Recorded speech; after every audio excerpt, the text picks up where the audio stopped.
Hello, psychology people. Welcome back. We have started with chapter number 4, which is psychological disorders. Um, पहला topic है आपका concept of abnormality and psychological disorders. इस chapter के notes आपको chapter खत्म होने के बाद मैं कमेंट सेक्शन में पिन कर दूंगी, जो लास्ट वीडियो होगी इस चैप्टर की उसमें. ठीक है, वो पीडीएफ फॉर्म में नोट्स होंगे, आप डाउनलोड करके पढ़ सकते हैं. अभी के लिए आप चैप्टर समझ लीजिए सारा. प्लस एक बात और मुझे कहनी थी कि अगर आप लोग चाहते हैं कि हर चैप्टर से रिलेटेड मैं कम्युनिटी पोस्ट में क्वेश्चंस डाला करूं सो दैट आप सॉल्व करें, तो late me no in the comment section, I will do that. ठीक है, चलिए शुरू करते हैं. Now the word abnormality literally means away from the normal. अब हम पढ़ रहे हैं एबनॉर्मलिटी का कंसेप्ट. अगर हम पढ़ रहे हैं तो एबनॉर्मलिटी का मतलब क्या होता है. एबनॉर्मलिटी का मतलब होता है जो नॉर्मल से हटके हो, नॉर्मल से परे. ठीक है, वो एबनॉर्मल कहलाएगा. Now it implies deviation from the clearly defined norms in society. Basically अगर देखा जाए ये तो बहुत बेसिक मीनिंग हो गया कि ठीक है, नॉर्मल से हटके जो है वो एबनॉर्मल है. लेकिन इसका मतलब है डेविएशन, डेविएशन होना फ्रॉम क्लियरली नॉर्म्स और स्टैंडर्ड्स जो सोसाइटी. देखिए, हर सोसाइटी में, जिस भी सोसाइटी में हम रहते हैं, वेस्टर्न कल्चर्स है, एशियन कल्चर्स है हमारा. ठीक है, तो जितने कल्चर्स हैं, डिफरेंट कल्चर, डिफरेंट सोसाइटी के कुछ नॉर्म्स होते हैं. मतलब नॉर्म्स क्या होता है? रूल्स. ठीक है, हर कल्चर का अलग रूल है. फॉर एग्जाम्पल हमारे यहाँ पे जैसे नमस्ते करके ग्रीट करते हैं, किसी कल्चर में हक करके ग्रीट करते हैं, चीक टू चीक किस करके ग्रीट करते हैं, कोई कैसे ग्रीट करता है. ठीक है, तो हर सोसाइटी के कुछ अलग रूल्स होते हैं, कुछ अलग स्टैंडर्ड्स होते हैं. अगर आप उनको फॉलो ना करके, जो आपकी सोसाइटी में, जिस सोसाइटी में आप पले बड़े हैं, जहाँ जो आपकी सोसाइटी के रूल्स हैं, आप वो फॉलो ना करके उससे डेविएट करेंगे, मतलब उससे हट के चलेंगे.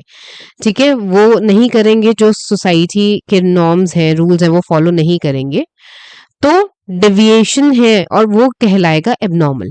ठीक है, there are certain common features हैं, कुछ कॉमन फीचर्स होते हैं एबनॉर्मलिटी के, उनको बोलते हैं 4Ds. ये एक टर्म है 4Ds. वो 4Ds क्या होते हैं? वो 4Ds होते हैं deviance, distress, dysfunction and danger.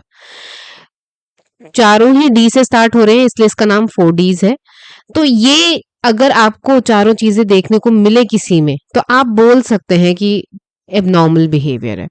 Deviance होना चाहिए, डिस्ट्रेस होना चाहिए, डिसफंक्शन एंड डेंजर. अब देखते हैं क्या होता है. डेवियंस क्या होता है? डेवियंस मतलब different, extreme, unusual, even bizarre, जिसको आप वियर्ड बोलते हैं. मतलब कि जो एक सेट नॉर्म है उससे हटके बहुत ही डिफरेंट बिहेवियर, एक्सट्रीमली अनयूजुअल. ठीक है, बहुत एक्सट्रीमिटी में चले जाना, अनयूजुअल बिहेवियर या इवन बिजार. अब मान लो कोई -10 डिग्रीज में, -5 डिग्री में अगर आप किसी को कट स्लीव्स पहने हुए देखो, तो ये बिजार बिहेवियर, बहुत ही वियर्ड, एक्सट्रीम, अनयूजुअल बिहेवियर है ना. That is deviance. डिस्ट्रेसिंग क्या होता है? Unpleasant and unsettling to the person और to the other. Distressing word आया है डिस्ट्रेस से. अगर आपको पता हो तो हमने चैप्टर नंबर 11 में पढ़ा था स्ट्रेस के बारे, चैप्टर नंबर 3 में पढ़ा था हमने स्ट्रेस के बारे में. स्ट्रेस दो तरीके के हमने पढ़े थे ना. यू स्ट्रेस पढ़ा था जो कि गुड है, जो आपकी परफॉर्मेंस अच्छी करने के लिए मोटिवेट करता है, और अगर वही वो बहुत ज्यादा हो जाए तो डिस्ट्रेस में बदल जाता है. ये वही डिस्ट्रेस की बात हो रही है. ठीक है, इस तरीके से आपको चीजों को जोड़ते रहना है और रिवाइज भी हो जाएगा आपकी चीजें. तो जो भी आप पढ़ रहे हैं बस उसको आप रट्टाफिकेशन में मत करिए, बल्कि चीजों को समझने की कोशिश करिए और लिंक करने की कोशिश करिए. साइकोलॉजी इसी से आसान बनती है, जब आप चीजों को लिंक करते हैं. तो डिस्ट्रेसिंग हो गया ना. डिस्ट्रेसिंग क्या होता है? Anything which is unpleasant, upsetting to the person और टू द अदर्स. जो आपको स्ट्रेस कॉज कर रहा हो, आपको अपसेट कर रहा हो, अनप्लीजेंट हो, आपके लिए ही नहीं, अदर्स के लिए भी, दूसरों के लिए भी. ठीक है, सिर्फ आपके लिए मुसीबत नहीं बन गई वो बिहेवियर, दूसरों को भी वो चीज परेशान कर रही है, डिस्ट्रेसिंग है. देन आता है थर्ड पॉइंट हमारा, डिसफंक्शनल. थर्ड हमारा डी. डिसफंक्शनल क्या मतलब होता है? फंक्शनल ना कर पाना डिसफंक्शनल है. ठीक है, मतलब कोई चीज जब फंक्शन नहीं कर पाती है, जब कोई चीज कोई मशीनरी खराब हो जाती है और वो ठीक से फंक्शन नहीं कर पाती है, तो हम क्या बोलते हैं कि इट इज डिसफंक्शनल, ये ठीक से काम नहीं कर रहा है. तो हमारे केस में, इंसानों के केस में डिसफंक्शनल का मतलब क्या है? जब हमारी किसी भी पर्सन की एबिलिटी जो होती है उसकी डेली एक्टिविटीज के लिए वो नहीं हो पाती, ठीक है, उसमें कंस्ट्रक्टिव कुछ नहीं होता है, तो वो डिसफंक्शनल होता है। मतलब जो हमारे डेली के काम है हम वो भी नहीं कर पा रहे हैं। मैं अपने वर्क पे, ठीक है, हम ऑफिस जा रहे हैं सॉरी, हम ऑफिस जाते हैं या आप स्कूल जा रहे हो, कोई अपने काम पे जो आपका स्कूल में एज अ स्टूडेंट क्या काम है, पढ़ाई पे ध्यान देना, फोकस करना। जो जैसे आपके डैड अगर काम पे जा रहे हैं, आपके पापा, तो उनका क्या काम है, ठीक से अपनी जॉब परफॉर्म करना ताकि वो जॉब मेंटेन कर सके, पैसे कमा सके। तो जो जिसका काम है, जो एक पर्सन की एबिलिटी है, अगर वो आप डेली एक्टिविटीज भी, कई बार इतना ज्यादा डिस्ट्रेस हो जाता है कि डेली एक्टिविटीज, नहाना धोना, खुद की साफ सफाई, ध्यान रखना, वो सब भी हम नहीं कर पाते इन अ कंस्ट्रक्टिव वे, तो फिर वो प्रॉब्लमैटिक हो जाता है। And then being dangerous, dangerous you know, ठीक है, डेंजरस का साइन देखे ना, वो ऐसे डेंजरस का साइन होता है, खतरे की घंटी, तो मतलब कि आप डेंजरस हैं, खुद के लिए भी सेल्फ हार्म कर सकते हैं या फिर किसी और पर्सन को भी हार्म कर सकते हैं, तो दैट इज डेंजरस, ठीक है। Now in psychology we don't have ideal model, हमारा साइकोलॉजी में ना कोई आइडल मॉडल नहीं है, कोई नॉर्मल मॉडल नहीं है जिससे हम कंपैरिजन कर सकें कि ये चीज नॉर्मल है, अगर ऐसे ऐसे ऐसे बिहेव करोगे तो नॉर्मल है, और इससे हट के कुछ भी बिहेव करोगे तो वो एबनॉर्मल है। इस तरीके का कोई आज सच मॉडल नहीं है, क्योंकि हर सोसाइटी के हिसाब से नॉर्मालिटी बदल जाती है। जो हमारे लिए नॉर्मल है वो किसी के लिए एबनॉर्मल हो सकता है ना। बहुत लूज एग्जाम्पल दे रही हूँ एक। फॉर एग्जाम्पल, आपको बहुत स्पाइसी खाना पसंद है, ठीक है, आपको बहुत मिर्चों वाला बहुत स्पाइसी खाना पसंद है, जो और ऊपर से आप फिर मिर्ची का अचार भी आपको अलग से चाहिए, अलग से हरी मिर्च भी खानी है, खाने में भी इतने मिर्चे तेज है, आप खा सकते हो वो खाना। लेकिन आप किसी फॉरेनर को बोलो खाने को तो वो नहीं खा सकता, उसके लिए तो बहुत ही अनयूजुअल बिजार बिहेवियर किया, तुम इतना मिर्ची इतनी स्पाइसी कैसे खा लेते हो। उनके लिए नॉर्मल क्या है, सॉल्ट और पेपर के साथ खाना, सिर्फ हल्का सा नमक छिड़का, काली मिर्च छिड़की और खा लिया, उनके लिए वो नॉर्मल है। तो सबकी नॉर्मैलिटी की डिफरेंस हो सकता है, सबकी नॉर्मैलिटी में किसी के लिए क्या नॉर्मल है और किसी के लिए कुछ और नॉर्मल हो सकता है। हाँ, इसी चीज को ध्यान में रखते हुए कि ठीक है कि कोई आइडल मोड तो है नहीं, कोई नॉर्मल बिहेवियर का कुछ कंपैरिजन हम नहीं कर सकते।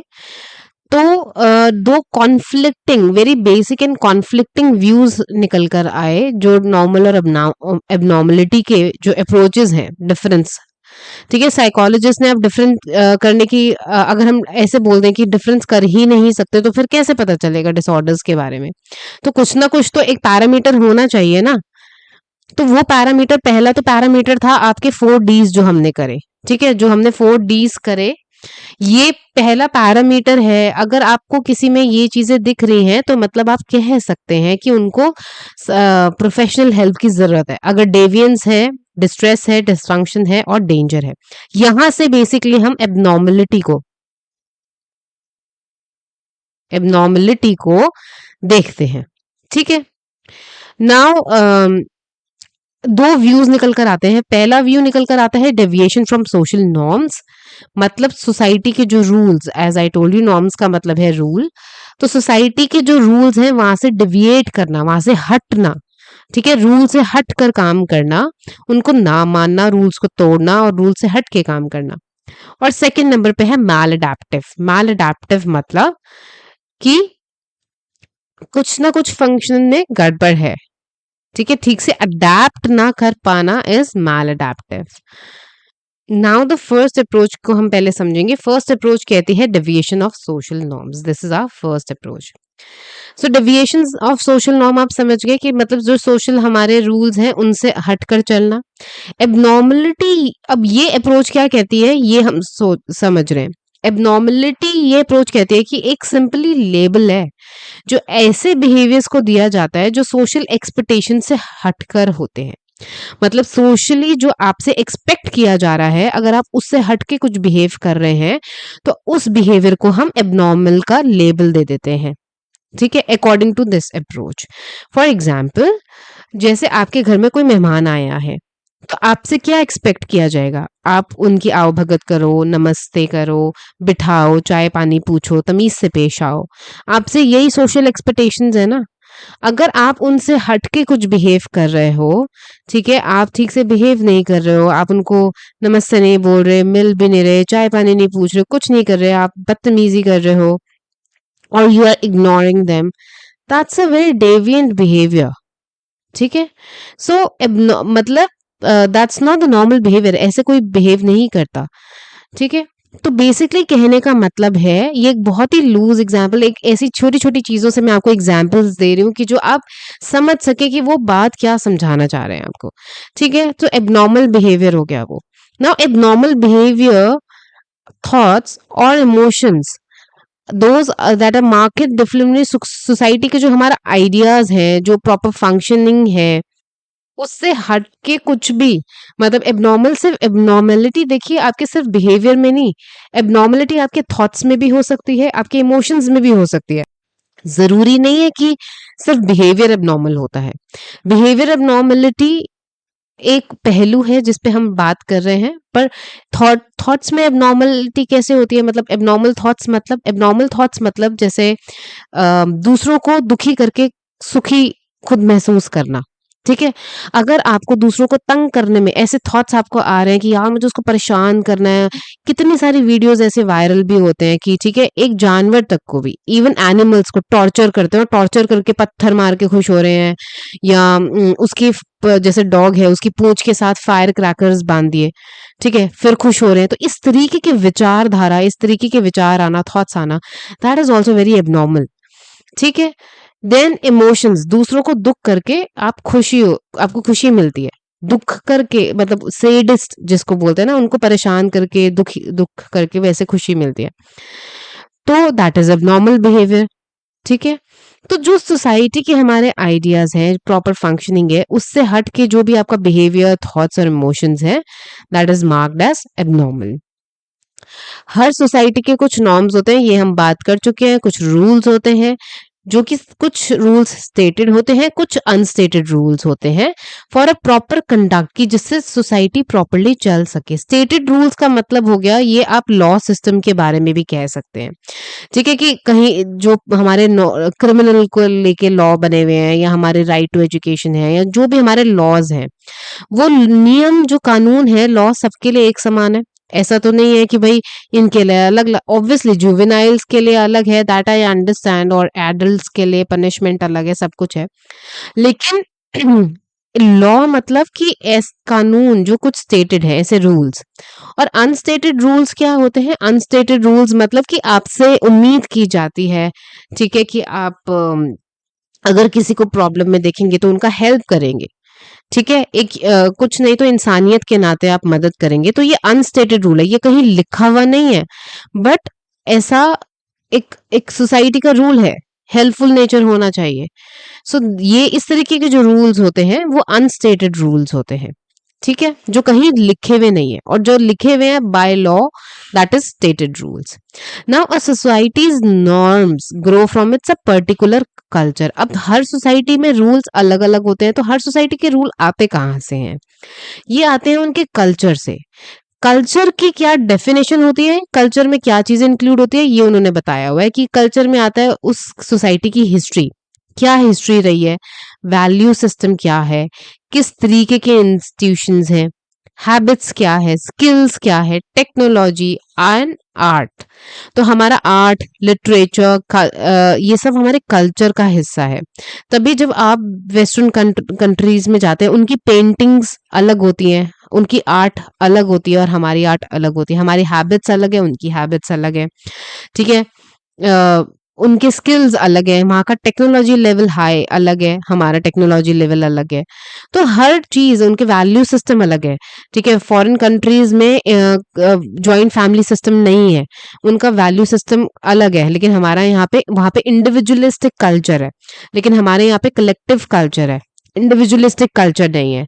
राइट, इसी तरीके से अगर हम इंस्टीट्यूशंस की बात करें, they don't believe as such in marriages. ठीक है, वहाँ पे ओपन मैरिजेस भी चलती हैं, वहाँ पे लिव इन रिलेशनशिप्स भी चलता है, ऑल्दो अब हम इंडिया में भी लीगल कर दिया गया है, बट ये वहाँ का कल्चर है, ये हमारा कल्चर नहीं था। We always believed in marriages, not live in relationships. वहाँ की हैबिट्स अलग है, यहाँ का हैबिट्स अलग है, उनकी स्किल बिल्डिंग अलग है, यहाँ का स्किल्स अलग है। तो इस तरीके से वहाँ की टेक्नोलॉजी एडवांस है, थोड़ा हमसे हमारा अलग है, राइट। तो वहाँ ये सब चीजें मिलकर किसी सोसाइटी के कल्चर को डिफाइन करती हैं। ये सारी चीजें, history, value, institution, habit, skills, technology and arts, ये सब मिलके किसी सोसाइटी का कल्चर बताती हैं। फॉर एग्जाम्पल सोसाइटी, अब इन्होंने एग्जाम्पल दिया आपकी बुक में कि हो सकता है किसी सोसाइटी में एग्रेसिव बिहेवियर को एक्सेप्ट किया जाता हो, ठीक है। कंपटीशन इतना हाई है, फॉर एग्जाम्पल आप कोई भी कंट्री उठा लो, कोरिया उठा लो, चाइना उठा लो, वहां पे इतना कंपटीशन है, इतना कंपटीशन है कि वहां पे एक्सेप्टेड है एग्रेसिव बिहेवियर। लेकिन सोसाइटी लाइक इंडिया, यहाँ पे कोऑपरेशन को वैल्यू करते हैं कि नहीं, ठीक है गेम है या कुछ है, बट अगर आपका टीममेट या आपका कोई टीम प्लेयर हर्ट हो गया है, इंजरी हो गई है, तो आप कोऑपरेट करेंगे, ठीक है। गेम का इतना नहीं है, इतना कंपटीशन नहीं है कि उसको अगर लगी है, चोट लगी है, तो आप उसको ऐसे ही छोड़ के और आप अपना आगे निकल जाओ। तो ये हमारा कल्चर है, ये हमारी वैल्यू सिस्टम है। तो कुछ चीजें किसी कल्चर में अनएक्सेप्टेबल होती हैं और हमारे लिए बड़ा एबनॉर्मल बिहेवियर है कि यार मतलब इतना कंपटीशन है कि अगर आपके साथी को, आपके पार्टनर को इंजरी हुई है, तो आप उसको ऐसे ही छोड़ के and you are like okay with it, आप अपनी गेम में लगे हुए हो, तो वो हमारे लिए बड़ा एबनॉर्मल है। लेकिन उनके लिए हमारा ये बिहेवियर एबनॉर्मल होगा कि हम इतना कोऑपरेट कर रहे हैं और हम गेम पे इंपॉर्टेंस नहीं दे रहे, तो हमारे लिए कंपटीशन की वैल्यू नहीं है, तो उनके लिए वो एबनॉर्मल है। तो कोई एक चीज जो जिसके लिए नॉर्मल होती है वो किसी सोसाइटी में एबनॉर्मल भी हो सकती है। सो नॉर्मैलिटी की कोई एक डेफिनेशन नहीं है, बट आपको वो 4 Ds, हमारे जहां तक हम साइकोलॉजी की जैसे अभी हम बात कर रहे हैं, ये सब आपको समझाने के लिए है। वो 4 Ds आपको हमेशा याद रखने when it comes to diagnosis, अगर आपको किसी का करना है, right. Now a society's rule में चेंज ओवर टाइम। देखिए वो यही बात कह रहे हैं कि सोसाइटी का जो रूल्स है, जो सोसाइटी का वैल्यू सिस्टम है, वक्त के साथ बदल जाता है। अब हमारे यहाँ पे भी तो पहले लिव इन रिलेशनशिप एक्सेप्टेबल नहीं थे ना, बट शुरू से तो नहीं थे, over the period of time वक्त लगा, लेकिन हमने एक्सेप्ट किया, ठीक है। इसके लिए लॉज बनाए गए, रूल्स बनाए गए, विच इज वाई साइकोलॉजिकली। तो इस हिसाब से अगर हम वैल्यू, अगर हम ये बात करते हैं अकॉर्डिंग टू दिस अप्रोच कि भाई सोशल नॉर्म से अगर डिविएशन है तो एबनॉर्मलिटी है, तो मैरिज ना करना, अगर मान लो आज से कोई 20-30 साल पहले, 30 years बैक, अगर कोई बोलता कि जी मैं तो बिना शादी के लिव इन रिलेशनशिप में रहूंगा, तो फिर वो तो एबनॉर्मलिटी ही होता, ठीक है। पर वक्त के साथ सोसाइटी के रूल्स बदले, चेंज आया, एक्सेप्टेंस आई, और फिर क्या हुआ, तो इस हिसाब से अगर वक्त के साथ रूल्स बदलते रहेंगे तो क्या हमारी नॉर्मेलिटी और अबनॉर्मलिटी की डेफिनेशन भी चेंज होती रहेगी। तो ये एक फ्लॉ है इसमें, इस अप्रोच में। It is based on the assumption, ये जो अप्रोच है deviation of the social norm, it is based on the assumption, ये हमें बेसिकली इस एजम्पशन पे है कि अगर सोसाइटी में सोशली एक्सेप्टेड बिहेवियर नहीं है, ठीक है, it is based on the assumption that socially accepted behaviour is not abnormal, जो वो बिहेवियर एबनॉर्मल नहीं है जो सोसाइटी एक्सेप्ट करती है, और जो सोसाइटी एक्सेप्ट नहीं कर पा रही वो एबनॉर्मल है। Normality is nothing more than conformity. तो बेसिकली इनके कहने का मतलब है कि नॉर्मैलिटी की डेफिनेशन क्या है, इन इस अप्रोच के हिसाब से नॉर्मैलिटी की डेफिनेशन ये है, कंफॉर्मिटी टू सोशल नॉर्म, कि जो भी आपके सोशल रूल्स और रेगुलेशंस हैं उनको फॉलो करते चलो तो आप नॉर्मल हो, उनसे हटके अगर आपने कुछ किया तो एबनॉर्मल हो, एज पर दिस।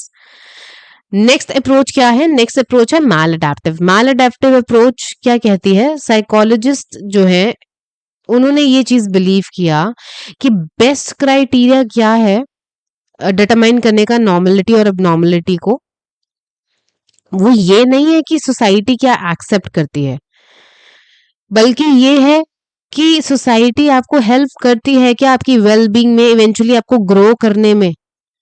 अगर सोसाइटी आपको ग्रो करने में एज अ पर्सन और निखरने में और ग्रो करने में हेल्प नहीं कर रही, तो सिर्फ उसके रूल्स को मानते चले जाना, ये तो कोई बात नहीं हुई, ये एबनॉर्मलिटी नहीं है। जैसे पहले लड़कियों को भेजा नहीं जाता था, नौकरी करना लड़कियों के लिए अलाउड नहीं था, पढ़ाई लिखाई उनके लिए अलाउड नहीं थी, तो वो सोसाइटी का रूल था।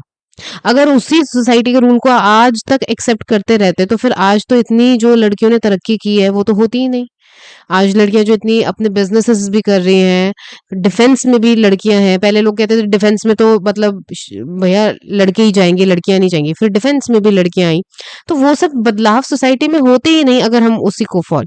तो वो कह रहे हैं माल अडेप्टिव ये नहीं है कि नॉर्मैलिटी का मतलब ये नहीं है कि सोसाइटी के रूल्स बस फॉलो करते चलो तो आप नॉर्मल हो, बल्कि आपकी ग्रोथ भी तो होनी चाहिए।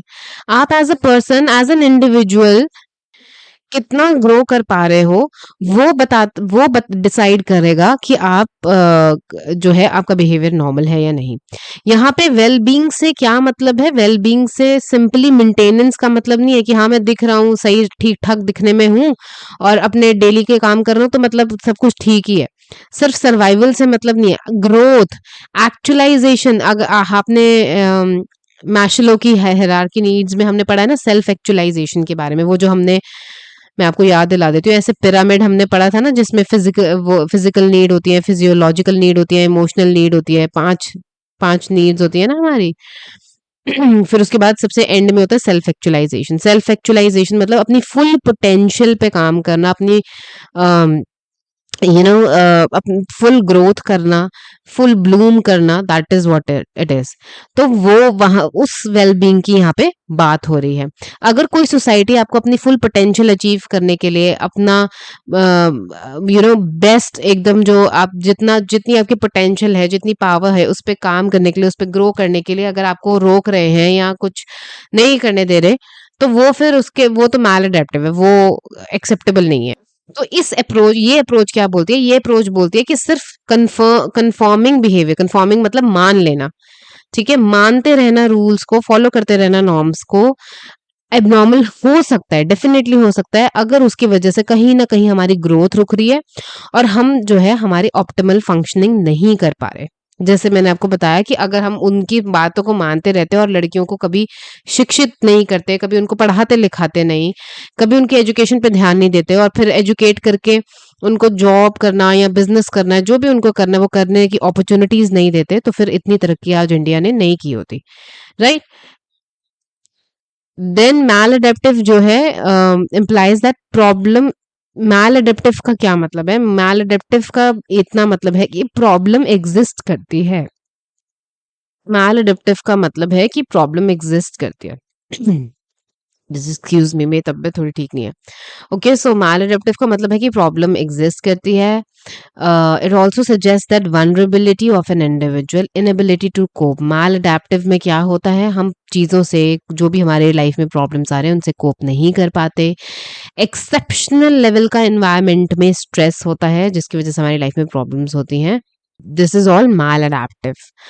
वैसे भी हमारी सोसाइटी में बहुत जगह पे सिग्मा अटैच्ड है। किस तरीके का सिग्मा अटैच्ड है? कि मेंटल इलनेस को लेके कि भाई आज भी लोग अशेम्ड फील करते हैं अपनी प्रॉब्लम डिस्कस करने से, कि तुम्हें साइकोलॉजिस्ट के जाना पड़ा, इतनी बात बढ़ गई, इतना, अरे ऐसा क्या हो गया, तुम्हें मेंटल इलनेस है।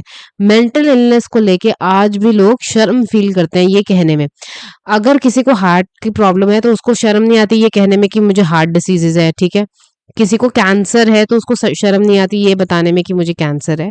लेकिन अगर किसी को साइकोलॉजिकल डिसऑर्डर है और अगर उसको प्रोफेशनल हेल्थ से मदद मिल रही है तो उसको ये बताने में शर्म आती है कि हाँ जी मैं एक साइकेट्रिस्ट के अंडर ट्रीटमेंट ले रहा हूँ या एक साइकोलॉजिस्ट के अंडर ट्रीटमेंट ले रहा हूँ। क्यों? जैसे आपकी बाकी फिजिकल हेल्थ खराब हो सकती है, तो हमारे आज के टाइम पे इतना स्ट्रेस है तो हमारी मेंटल हेल्थ भी तो खराब हो सकती है। तो जब हम फिजिकल हेल्थ के लिए डॉक्टर के पास जाते हैं तो हम मेंटल हेल्थ के लिए डॉक्टर के पास जाने में क्या प्रॉब्लम है? जब हम फिजिकल हेल्थ को ठीक करने के लिए मेडिसिन खाते हैं तो मेंटल हेल्थ को ठीक करने के लिए मेडिसिन खाने में क्या प्रॉब्लम है? तो ये पर्सपेक्टिव है, ये हमारा परसेप्शन है, हम किस नज़र से चीज़ों को देख रहे हैं, वो डिसाइड करता है, वो चीज़ हमारी क्वालिटी ऑफ लाइफ डिसाइड करती है। ठीक है, तो स्टिग्मा की जहाँ पे यहाँ तक बात हो रही है तो ये आपकी बुक में है कि स्टिग्मा को आज भी लोग, स्टिग्मा का मतलब यही होता है कि शर्म फील करना मेंटल इलनेस को लेके, that is what is stigma. तो मेंटल इलनेस से लेके कोई ना कोई एक स्टिग्मा अटैच है। ये था आपका आज का लेक्चर। नेक्स्ट वीडियो में हम करने वाले हैं हिस्टोरिकल बैकग्राउंड, ठीक है। Do let me no in the comment section. अगर आपको कुछ पूछना है तो आप कमेंट सेक्शन में पूछ सकते हैं, अगर नहीं just let me know how was it for you and I will see you next time. Bye.